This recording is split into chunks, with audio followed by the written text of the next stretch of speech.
The past few days in America have been extremely violent, even for us. America is a violent nation, and it always has been. But just recently, with the betrayal of America to its partner over in Qatar,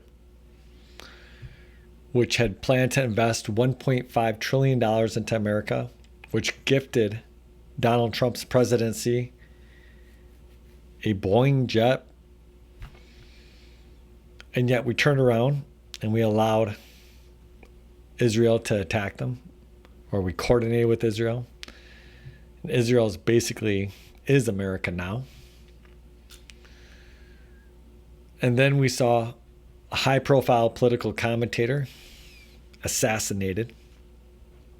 And immediately his assassination was turned around and used for a power gain by his colleagues, which I found to be utterly disgusting, that they could show sympathy and condolences for about 5 minutes before they utilized it to their advantage. We saw a young lady who immigrated to America from Ukraine to flee the war with their family because they were scared of getting killed, and they wanted to immigrate for safety, and she was killed on a train where the people didn't, nobody helped her when she was dying. She was surrounded by people and she died alone. The attack itself was very odd. A mentally ill man, very sudden. They had no interaction. But there was people right next to her, and people didn't even move. And you might say, why is all of this happening? Well, I'm going to tell you why. It's because we have a system that tells people that they're worth nothing unless they have more than the next guy to them. And if they don't have more than the next guy to them, they're nothing. And even if they do, well, they didn't mean that guy. They meant the next guy over there, and so on and so forth.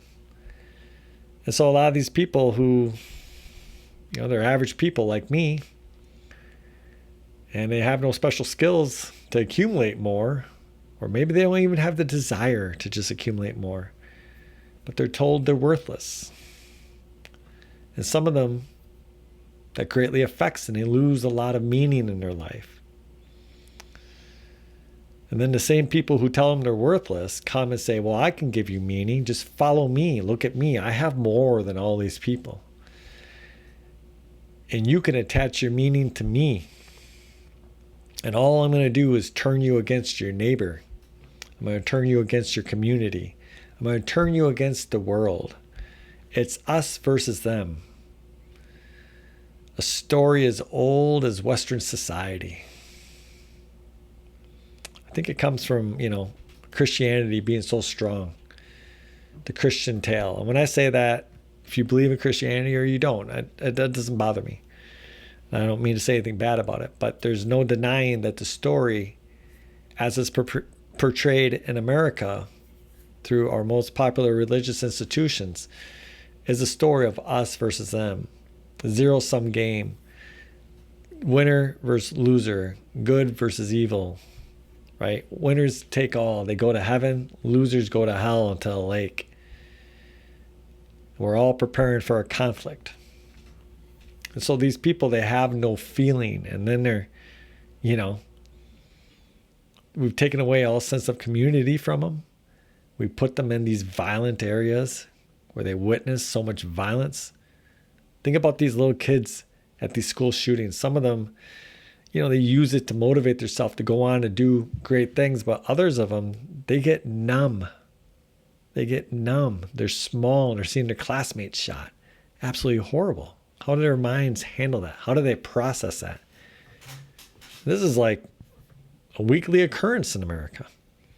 And violence is a daily occurrence. In Chicago, 9 people were killed over the Labor Day weekend. 100,000 opioid deaths, 50,000 gun deaths. This is a nation of zombies. You could call us the United Zombies of America. People were getting mad at those people that didn't help Arena, the immigrant, on the train.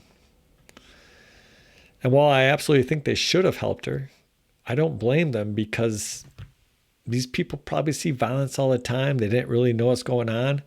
Their brain probably didn't process it. They weren't even really that scared. You saw that crazy man, he walks down the aisle. Other people see he's dripping with blood. You can see they're fearful. They go for the door. But some of these people by her, one guy got up and left, but some of them were like, oh, they don't even notice. That's how numb they are. They're probably working multiple jobs to live in a crummy apartment in a crime-infested city, putting their groceries on, credit cards, and they're going to be bankrupt in a few years. That's the American dream, I guess. It doesn't seem right to me. I'm telling my fellow Americans, if you're watching, there's an alternate path. Alternate path where we don't have to betray our neighbors and betray ourselves. Alternate path where we can work with other countries. It's so funny when I talk about, cooperation in this world, and people are like always so suspect, even intelligent people, right? I know this lady who's very smart, went to Ivy League school. She's a doctor.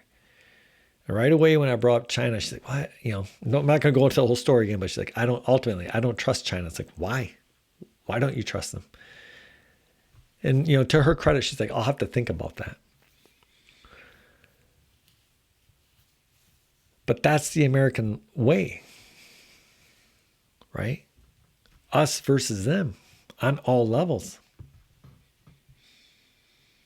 And in my comments all the time, people write, they're like, to be an enemy of America is dangerous, but to be a friend is deadly. Wherever you are in the world, I hope that you personally are making your community a better place, no matter where you are. We're alive. It's great to be alive. And we should make the best of it. Thank you for watching. Take care.